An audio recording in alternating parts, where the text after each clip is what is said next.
Yo, what up, Knicks Nation? Welcome back to another Game of the Week preview. And look, man, Thursday night in the Bay Area, you already know who we're going to face, man. We're going to face the Golden State Warriors, and who better to help preview this game is none other than my guy, Sam Esfandiari. He covers the Warriors for the Light Years Pod, part of that Blue Wire family, so make sure to hit that thumbs up button for your boys. Subscribe to the channel if you haven't already done so. Stay locked in, man. We got Knicks Warriors. You know it's going to be an instant classic in this one, so let's get right into it. Sam, my man, how you doing today? I'm pretty good. Pretty excited. The day this game officially goes down, we're recording it before the 15th, for those who don't know. That is the official start of the Jonathan Kuminga trade watch. The saga 29, maybe 28 teams absolutely do not care about, but is captivating the Bay Area and the Warriors right now. Oh my God, man. We've talked so much about Jonathan Kuminga. I feel like every time you come on here, it's like somehow is this man gonna go? But yet he is he is a magician. He is Harry Houdini at this point. I don't know how he's been able to stay, but we'll get more into that, Sam. We'll get more into that. First, I gotta get your thoughts on the Knicks, man. This is a Knicks centric show. What are your thoughts about the Knicks so far? I I think they're good. I think they're the class of the East. I know Detroit's got a better record, and they definitely have that like young team taking a surge vibe to them. But if I was to handicap the East right now, especially when you consider no Tatum and like, look, I'm like everyone else. I see the clips on social, and it's like, oh, he's going to come back for the playoffs. I'm not really counting them. Um, Indiana goes without saying with Halliburton, he's for sure not coming back during the Hmm. playoffs. I think it does feel like it's the Knicks conference to lose. And they're kind of playing it like a veteran team in many ways. And I mean that in both a positive and a negative way. Like they're not necessarily attacking every game the way they would 2 years ago or 3 years ago, where it was like, we want to see how many we can win. But at the same time, when I watch them, when they're locked in, I'm like, look, Detroit's good. Yeah, maybe they skip a step and maybe it's their moment. And Boston's always tricky. Maybe they do get Tatum back and they get like the miracle scenario.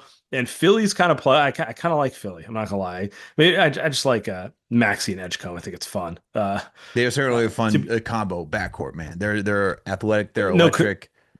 No comment on 2026 Embiid and PG. But yeah, anyway, when I look at this, I still feel like it's the Knicks conference to lose, and whether they get the 1 seed or they just cruise into a comfortable 2-3 situation, Hmm. I do think they are the best situated team. And not to put pressure on you, it kind of feels like this is a do or die year for them with this group. Like they either get through this East, which is not the strongest East it's been in recent years, Hmm. or you probably need to talk about, is it time to make kind of bigger changes to the core of this team because this group isn't going to get it done.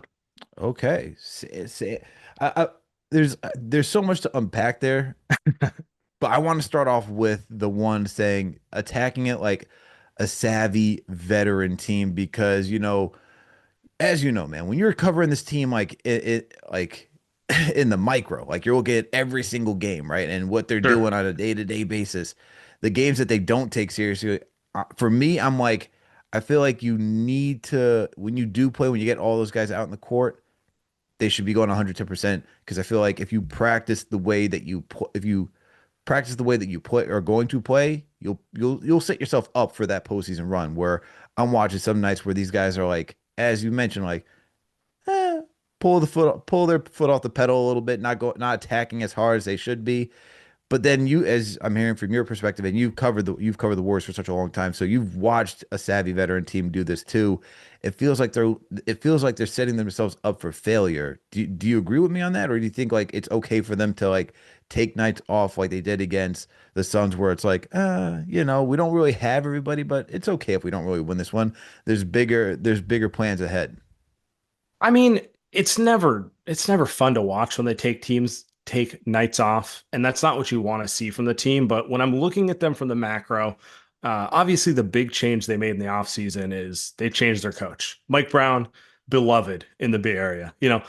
It's like he was like the prince, you know? He was Hmm. always Steve Kerr's number two. So he never got the criticism. He only got the praise. So he's beloved here. Obviously, he stepped in for Steve Kerr during that 2017 playoff run, which was the peak of the Warriors. That was the absolute best they're ever going to be. Maybe the best any NBA team's ever going to be. Mm. And he was at the helm for that. The players, the Warriors, like Steph, Draymond, those guys, they still love him.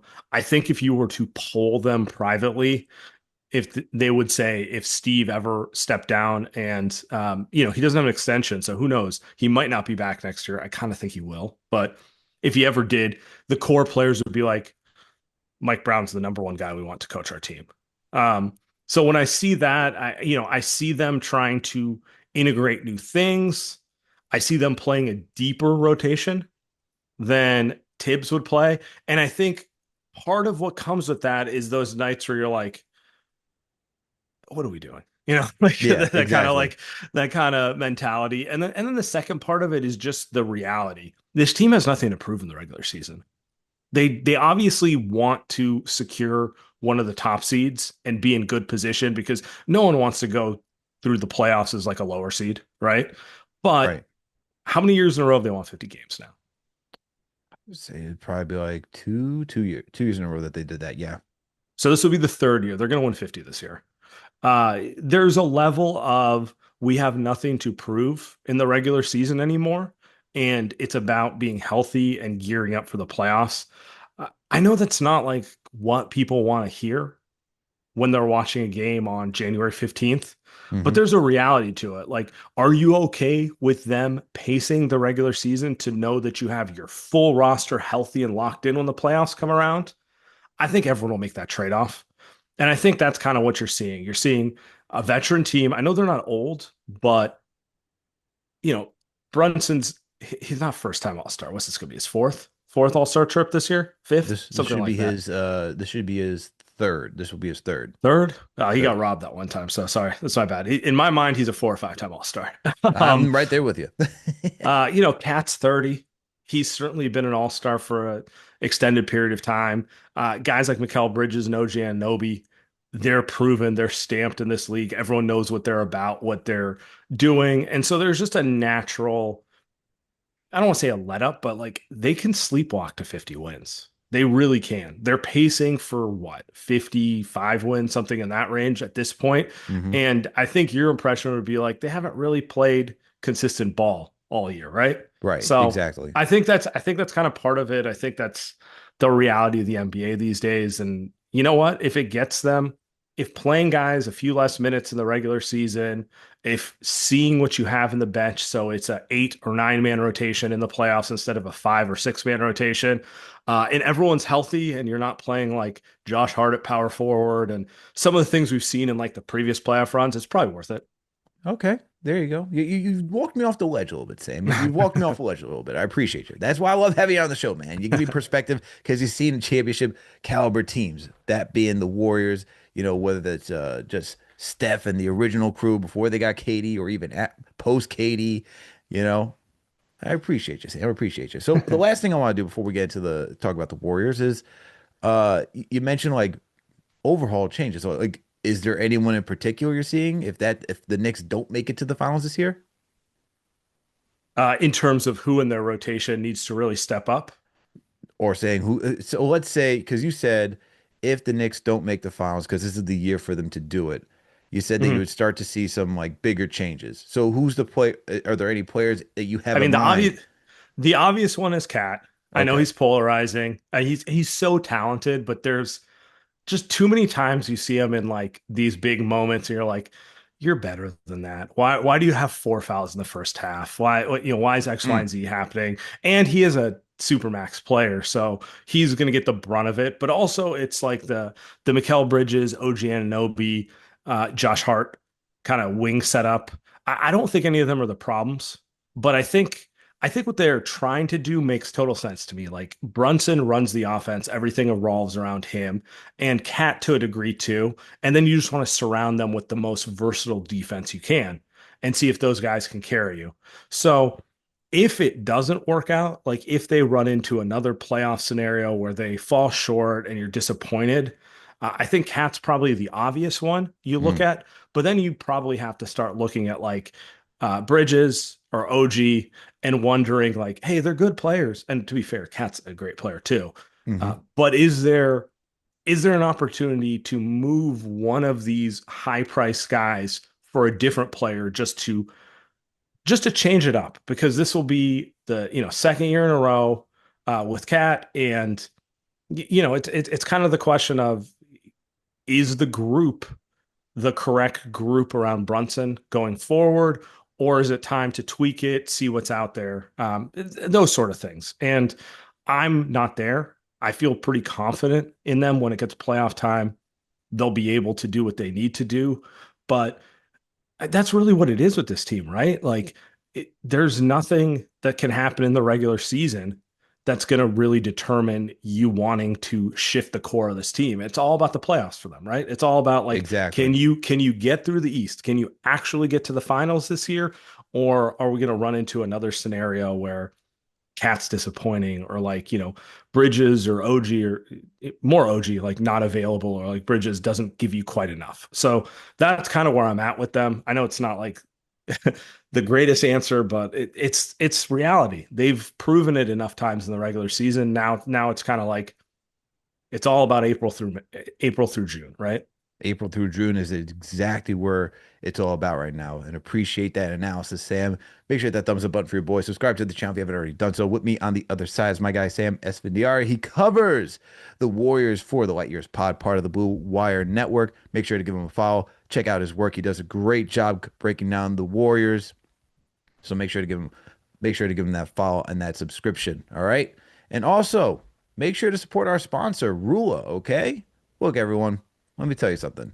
Life gets real sometimes. Work, family, finances, the constant grind. We talk a lot about basketball stress, but real life stress, that's a different level. And I'll be honest, therapy has helped a lot of people close to me get back on track. Friends, teammates, family. Sometimes you just need someone who can help you sort things out.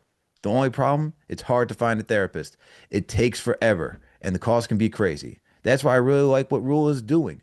Rule makes therapy simple and accessible.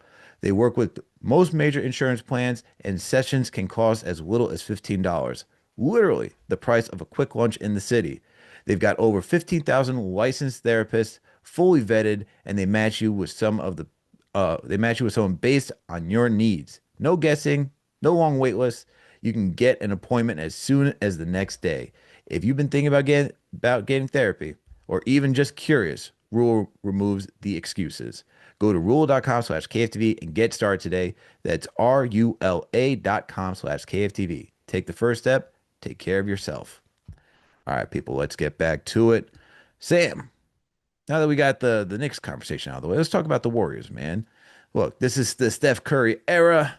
They're trying their best. They traded for Jimmy Butler last year. You still got Draymond Green on the team. Jonathan Kuminga's still on the team. Uh, Look, I know they're trying to win a championship. What do they need to do, man? Like right now they're in playing category. What do they need to do? Is it making a trade? Is this the iteration of the team that needs to be? What needs to happen for this roster?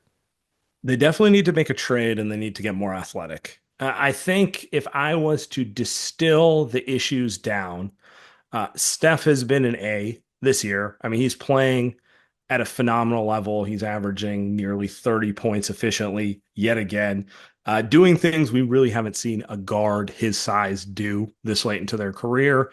And Jimmy has been excellent as well. Jimmy's played well. He has not missed a ton of games. The two of them in general, I would say, have been as healthy as you would expect. They're both pacing for like 65 to 70 games, which at their, if you told me in the preseason they would hit 65 games, I'm like, oh, this is a 50 win team, you know?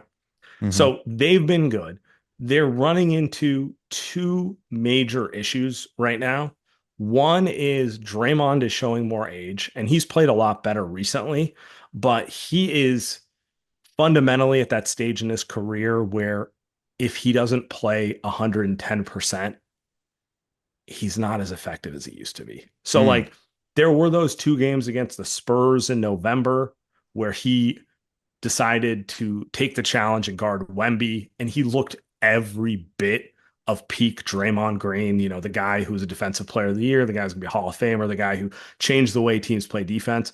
But a lot of nights he looks like an older player who's trying to not get hurt and kind of get through the motions.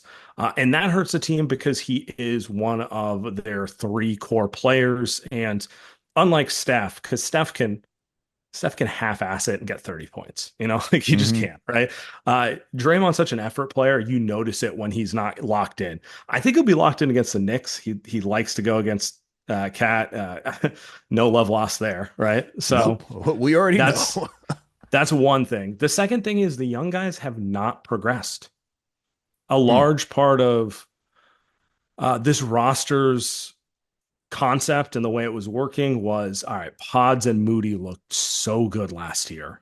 Can they take a step? Jonathan Kuminga, he looked great when Steph went down against the Wolves. Can they figure out a way to integrate him? The reality is, Moses Moody has, at best, like stagnated. Maybe is even worse than he was last year, but there certainly hasn't been a step. Pajemski, he's just been the same player. I don't know how else to put it. Like he hasn't gotten worse, but he hasn't gotten better. If you look at his stats, it is almost exactly the same thing. 27 minutes a game, 11.7 points per game, hitting 39% of his threes. Like he's just doing the same thing. There hasn't been that leap that they're hoping in year three when he's 22 years old. And then Kuminga is just a disaster. Now he's out of the rotation. At this point, it's abundantly clear both sides have agreed that they're just going to keep him out of the rotation until they trade him. mm. Uh, and when you look at it, those were kind of the guys they were counting on to take a step to be the regular season innings eaters to carry the load for them to provide a little more athletic punch, and it just hasn't happened. And so they look old. They look old a lot of nights, and especially when they go up against these athletic teams. Like Atlanta just destroyed them on Sunday, and Atlanta is potentially a sneaky team now Hmm. since they got rid of Trey, and like they do have a lot of athleticism, but like if you watch that game, it was a lot of we have 6'8", 6'9" wings who can play, and you have 6'4", 6'5" wings who can play. And so they just overwhelmed the Warriors. They've run into that with a handful of teams. Toronto did that to them, Portland did that to them. And so when I look at the Warriors, if they want to make a legitimate playoff run, get out of the play-in and maybe make some noise in the playoffs, uh, 50% of that is the old guys just playing harder. And that's just not going to come in January. I was talking about the Knicks. Imagine it with a group that's 5 years, 6 years older than all the Knicks core players. You really deal with them kind of picking their spots. And then secondarily, like they need to find a younger guy who can provide a little athleticism or maybe a lot of athleticism. Honestly, they need a lot of athleticism to just kind of make it so that they're not depending on Steph 50 ball every game. Steph playing out of his mind every game. So that's kind of where they're at. They're a little disappointing at this point. They're pacing for the play-in. As you mentioned, they're pacing for 44, 45 wins, which is below what Vegas had them at. Vegas had them at, I think, 48. A lot of people were like, oh, they played so well at the end of last year, 23-8 post Jimmy trade. They should win 50 games. It's not happening. And so they are going to be aggressive at the trade deadline. We'll see if they get someone, but that does kind of feel like where they're trending right now. Like, can they make a move that's going to alleviate some of those holes on the wing and kind of ignite these guys as the older guys kind of rev up? Because at the end of the day, you're going to get Steph and Jimmy playing as hard as they can when you get to April. It's Hmm. just a question of do they have enough around them and how much do they have left in the tank there too? That's the other part of it. They lost against Atlanta, and Steph and Jimmy both had 30 balls. In general, if you're getting 30 plus from your two best players and you're getting blown out of the gym, that kind of speaks to the roster. You know what's funny is that when you talk about not being athletic, it just sounds like you're talking about the Knicks as well, because even though the Knicks are younger than the Warriors, they're just also not as athletic. And so during this losing streak, they've lost to Philly, they've lost to the Spurs, they've lost to the Hawks, they lost to Pistons. Like any team that has youth and athleticism, as you're talking about going against the Warriors, the Knicks struggle with them too. And that's this is a young team, and we also are looking for athleticism as well. So it's just funny to see those similarities between the two teams, and yet there are two different spectrums of the age gap. And two different spectrums of like, look, the Warriors have already won championships. Like they don't, at this point, it's just trying to maximize everything with Steph. For the Knicks, of course, it's can you go out there and go win a championship, which you haven't done since the 70s. So, that's the big difference. Yeah, But when you're looking at this roster and looking that you need to make the upgrade and the disappointing factor in where the U stands for this team, like is trading Kaminga for like a Michael Porter Jr. what you're looking for? Like what trades are out there for the Warriors right now that this team should be searching for in order to get to that young athleticism model that you're talking about? Yeah, I mean, everyone's keyed in on MPJ right now. He's obviously having a phenomenal year with the Nets, and they're not really hiding the fact that they would happily flip him for like draft comp and, rebuilding stuff. So that's the one I'm most keyed on right now. He doesn't Mm. really solve their athleticism issue, but he does help the size issue and he does help the shooting issue. I left that one off when we're talking about it. This team really doesn't shoot the ball very well. Steph shoots the ball very well, but the That's rest of so the weird to roster. hear a Warriors team not shoot the ball well. No, it's Steph and it's a bunch of dudes who can go 0 for 5 or 3 for 5 on any given Wow. night. And that's kind of where they're at. And they don't really have the ability to generate offense outside of threes. So they kind of live or die by it a little bit. Mm. That's one. The other one, which I don't think will happen, is, Trey Young's been floated, or sorry, Trey Murphy has been floated a ton. I don't think it's going to happen because they're looking for a package that's similar to Desmond Bain or Mikal Bridges, which like they should. He's a similar wing to those guys. Those guys got substantial draft capital back. If I was the Pelicans, I also would hold out for something in that range, particularly since he's on a team friendly contract for an extended period of time. But those are the type of players we're looking at. There's also been rumors of them just looking to address the center position, like less sexy moves, like the Gafford type of Daniel Gafford type of move. But you're like, it'd be nice to have a Daniel Gafford on a January game where you just look like you're lacking juice, and it's nice to have a big who's just going to play like he's 7 feet tall, go Hmm. get rebounds. I'm sure you feel similarly with like Mitchell Robinson, like those type of players. So um, I think that's it. I think on the positive side for the Warriors, like D'Anthony Melton's rounding into form off the injury, so he helps partially. Will Richard's been a great find as kind of a 3 and D wing and more of a guard, really, that type of player. But like just add guys who can play off ball and play those 3 and D roles around their core guys. Like honestly, you're saying the Knicks are somewhat like ho-hum and disappointing, but like the type of players the Warriors would desperately want is an OG Anunoby, is a Mikal Bridges, like those type of legitimate two-way players to put around Steph and Jimmy. Yeah, and I think the biggest thing for the Knicks and why it's, for Knicks fans and even myself on some nights why it's disappointing is just lack of effort. We know the talent's there. It's like, can you just demonstrate it? But as you mentioned earlier, they're pacing themselves. So I could totally see why the Warriors would want this type of build that the Knicks have. Absolutely. Like that's the whole point why the Knicks even did it, right? You want to add around a guard like Jalen Brunson, guys who are lanky, athletic, and just defensive stoppers. So that way you can really accentuate like his skill set, which is just being a lethal offensive threat. Now, you did bring up one more thing before we keep moving along, is that the youth movement hasn't really been popping for the Warriors, right? And I It feel has like the not. same thing with the Knicks, man. That's just like another thing. Like Kolek has been here and there. Hukporti was supposed to be something like a third string center on the depth chart, but like when he's out there, like he gives you a lot of hustle, but not a lot of rim protection. McCullough's been out there. Diawara has just been MIA, man. We can't even look to him for anything. But it feels like it's the same way. And do you think it's part of like how the CBA is structured that this youth movement has just been kind of squandered? It's either like you're like a young team like Atlanta that can really lean into that young movement and really get the draft picks that you need to develop a team like that versus teams like the Knicks, the Warriors, who are so top heavy with these veterans that finding young players through the late first, even second round is just kind of difficult. Yeah, totally. I mean, the new CBA is kind of incentivizing the OKC model, right? Like Hmm. where it matters more how you are at scouting because inevitably you can't just spend your way out of it. You have to find those guys uh through the draft, and it's not always top picks. The Thunder, as good as they are, and as well as they've drafted, like Lou Dort was undrafted. Hmm. You know, Caruso was a trade for one of their guys. Like they've found guys in different ways, but I do agree with you. It does come down to the difficulties of supplementing your roster when you're so top heavy. That's kind of why I'm saying, like, if the Knicks can't get out of the East this year, you kind of have to look at, like, do we move one of these big contracts for 2 to 3 players to give ourselves a deeper roster? I don't know if that's the answer, to be honest with you, but like those are kind of the questions you got to ask.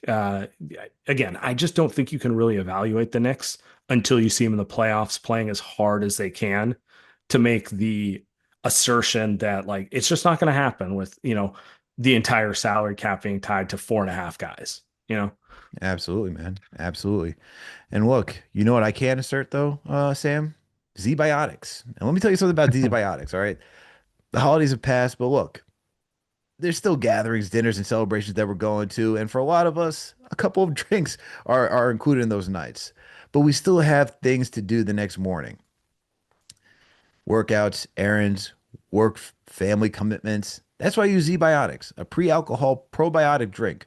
This is the world's first genetically engineered probiotic designed by PhD scientists. Here's the science. When you drink, your body creates an unwanted byproduct in the gut. Z-Biotics is engineered to break that byproduct down so you can wake up feeling good and ready to go. Just make it your first drink of the night. Take care of yourself, hydrate, and you're setting yourself up for a better tomorrow. I used it before a recent night out, and the next morning I was up early, got my workout in, got work done. No issues. It made a noticeable difference. So if you want to feel your best during the busiest time of the year, grab some ZBiotics. Go to zbiotics.com/KFTV and use the promo code KFTV for 15% off your first order. That's zbiotics.com/KFTV. Make the most of every toast this season. Just don't forget ZBiotics. All right, Sam, let's get into the final stretch of the show. All right, let's talk about some of these numbers, man, because what I'm looking at right here is that the Warriors, even though you guys are not necessarily shooting the ball well outside of being a really good three-point shooting team, currently you guys are ranked 12th percentage wise. You're in the top three from for a three-pointers attempt standpoint. Defensively is what's actually very impressive to me. You guys allow, according to Clean the Glass, the least amount of frequency for either attacks at the rims or three-point shots. However, when it comes to rims, guys who are able to get around the cup, they do finish at a high rate. Not the same with three-point percentage. So I'm very curious to see how this works tomorrow because this Knicks team likes to get downhill. Mike Brown, as you know, likes to emphasize getting your paint touches and spraying the ball out so that way you can generate threes. So I'm very curious to see if this team is just going to live and die in the paint because if they're able to get down there, might as well just stay there and try to score, considering that the Warriors are pretty good at defending the perimeter. yeah. I mean, look, I said Draymond's kind of struggling. It's in context of what we've seen Draymond be in the past. They still play a smart defense. They stay together. They guard as a 5-man unit. In general, if all 5 guys are where they need to be, it's hard to get to the rim. They do force a lot of jumpers that way. So the teams that have really given them problems have been the ones that have overwhelmed them with athleticism, wings jumping in for rebounds, uh, just general athleticism coming through and kind of taking advantage of the fact that they are an older team and they are a size limited team. So if the Knicks want to win this game heavily, I would honestly look at like OG Anunoby and Mikal Bridges as like the more important players than Brunson's going to do his thing. Hmm. You know what I mean? It's like, is OG going to come with playoff energy where he can get in there and get 10 to 12 rebounds and extend possessions and use every bit of that? What is he, 6'9"? Like use every bit of that frame and Hmm. do all the things that got him a massive contract? Or are they going to kind of play half-assed and go sideline to sideline and kind of just live with the way jumpers go? So that would be kind of my thing with it. And that's kind of back to your overarching point, which is what the Knicks feels like they're playing in neutral a lot of the time. Like Yeah, and there's not that like desire to like kill yourself to win a game in January with them. it depends. And I'm very curious to see how they approach this game against the Warriors because, well, as you mentioned, we are recording this on a Tuesday night. So Knicks have the Kings on Wednesday night. Then they'll get to the Warriors on Thursday night. So it'll be the second game of a back-to-back against the Warriors and the last game of their road trip. So who knows how much energy the Knicks are going to have in this matchup. But, I know Brunson for sure. This is the one thing I will know is that Brunson and Hart are always willing and ready to compete. So I feel like if those guys are ready to go, then the energy will just trickle down to everybody else. So we'll see what happens from there. From a defensive standpoint for the Knicks, we suck at guarding the rim and we suck at guarding the 3 point. I don't know if I think even if it was going 110%, I still think the Knicks would struggle just because even when they are playing tough, they give teams who shouldn't even be shooting the three ball that well, they just make them look like that prime Warriors. Like, I forget who we go against. The Cavs, who are not necessarily a great 3 point shooting team this year, shot lights out against us on Christmas Day. And it's like, all right, man, can we show up a little bit on the perimeter instead of just protecting the paint? So the Warriors, who are, let's see, they're number one right now in 3 point attempts. They're averaging about 44 3 pointers per game, and they're currently 12th right now, percentage wise. They're shooting 36% from downtown. Would not be surprised if, obviously, could easily go off for like 50% from downtown, but I would not be surprised if the rest of the Warriors get into their 3 point bag tomorrow on Thursday night, I should say, as well. And it's worth noting the Warriors are in the middle of a 8 game homestand. So if there's ever time for you to start feeling it shooting the ball, it's when you're at home, extended period of time, no travel, everyone's a little more comfortable. That will be their fifth game of this 8 game homestand. No back-to-backs so far. So it Mm. does like if you were just looking at it, like the schedule is far more favorable to the Warriors. To your point, the Knicks, they're on the back end of a back-to-back at the end of a road trip. Classic mail it in type of game from their perspective. Whereas the Warriors are in this spell where, and they did lose to Atlanta, but like when you look at this, they should get out of this homestand 6-2 or 7-1. It's not the toughest. It's a lot of teams coming cross country where, those little things are in your favor. So, yeah, to your point, that could happen. But I will say part of the reason the Warriors get so many threes up is because they don't get paint touches. Like a lot of it is bailout shots. They obviously there's the Steph 2 man game with Draymond and like, Steph running around off ball, screen, dribble, handoff, see if it can generate an open look for someone. And that's a staple of Warriors basketball for the last decade plus, right? That Hmm. sort of thing. Beyond that, it's like most of the threes they're generating are kind of bailout threes in general. So curious to see how that plays out. That's kind of the big one. The other thing I will say is turnovers. Turnovers are the biggest thing with the Warriors. Their record when they win the turnover battle is significantly better than when they lose it. It speaks to the fact that they're not a super explosive team. Steph is explosive. The rest of the roster is methodical. So if they control the ball, they're going to live with their shot selection. Um, and that might be the other thing for the Knicks. Like, are they going to pressure the ball? Are they going to bring a little more intensity on defense? Because if they use their athleticism, if the OGs, the Bridges, the Hart, they like really dig in, then they can overwhelm the Warriors just due to being bigger, faster, stronger on that perspective. And so to me, that's the big one. Okay, and I will say this: the Knicks, who are generally a good team at protecting the rock during the regular season, during these last 5 games, they're tied for 22nd right now with the Utah Jazz. They have been very careless with the basketball, so it could be a battle of who is the least turnover prone team in tomorrow's matchup. And then the Knicks have not been generating a lot of steals. Josh Hart did get back, so maybe it will be a uptick on there, but it'll be interesting because that can generate two fast break points. Where I also see that the Warriors are not the best at stopping the fast break because of their age and how they get the Correct. pace of the game now. So we'll see how that all breaks out. But the big thing for me, man, key matchup is going to be Jalen Brunson versus Steph Curry. Guys who are just prolific scorers. Both these guys could get hot in a second. I'm very curious to see if it's a game that's reliant on one of these guys going for like 40 or 50 in order for one of these teams to win. Yeah. I mean, for the Warriors, more often than not, they've needed Steph to carry the offense. They've needed Steph to be 35 or up for them to consistently win games. Uh, I do I do expect a good game because Brunson's a gamer too. And I Hmm. think for guys like Steph and Brunson, like you don't get a lot of matchups against guys at that level. So there's that kind of the human element of like I'm going a little extra harder. That's Steph Curry across from me. I Exactly. want to get the best of his matchup. I mean, it's fun to watch them go back and forth. They play such different styles, but 30's 30. No matter what, right? Like they get it, That they is both get correct. it efficiently, they both get it in their own ways. And so I think it'll be a fun game no matter what, just because those superstar matchups, particularly at the point guard spot, like they don't come around every game. Like you're gonna play Sacramento Kings, Schroeder, and like kind of wash Westbrook. Like it'd be fun, right? But like it's not the same thing as going against Steph, who's one of the greatest of all time at this point. For sure. And then with Brunson's MVP type season, that's what should make it even more intriguing. But to wrap it up, Sam, and to get you out of here, because I do know you got a Warriors game that you got to cover in a minute. Let's talk about our X factors in this one. So I'll let you go. Who do you think is going to be the biggest X factor for the Warriors in the matchup against the Knicks?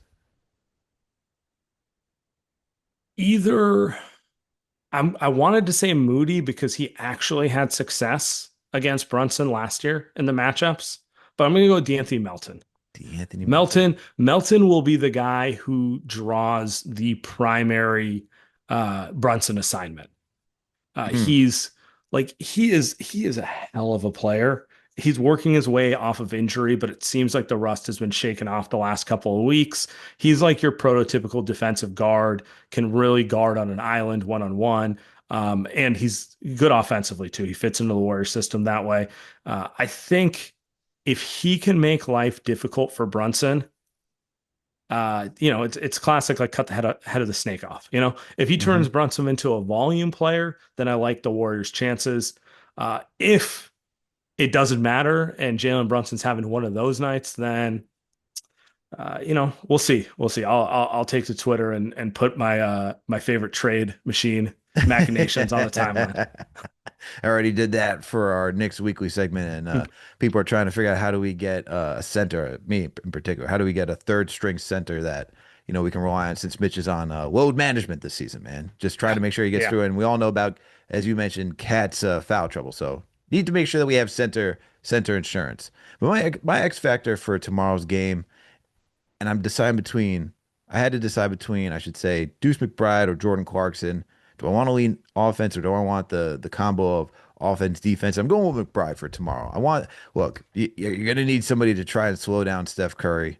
And our best perimeter defender is Miles Deuce McBride. On top of that, he's been shooting the three ball very well this season, over 40% for this last week. He's just been doing a phenomenal job. And for somebody like Deuce, man, who's been in and out of the rotation, especially the last couple of seasons due to injury, it's been very pivotal for him to have him in the rotation just because 3-point shooting, perimeter, as I mentioned, but then it's like on top of that, he can also be a slight release valve by being that secondary ball handler. So for him, I think it's going to be critical, especially if Kolek is not playing. Kolek has been instrumental when he's out there just getting Cat involved, helping Brunson be off ball. But if you're not going to have Kolek, because he did get benched in that last game, then I'm going to look at McBride for being that guy who can kind of lead and being that initiator and being that release valve for guys like Cat, Brunson tomorrow. So, I mean, on Thursday. I'm saying tomorrow, like we're actually talking about it tomorrow, but for Thursday. So I'm going with McBride. You're going with the Anthony Melton. It's been a good show, Sam. Appreciate you for coming through as I mean, always. Please let the I was listeners know what gonna they... No, go ahead. What? I was gonna say, like, McBride is actually a very good comp for what D'Anthony Melton's brought to the Warriors. Like, same type of player. Like, yeah, he's 6'1", 6'2", but he plays so much bigger. You feel him when he's out there.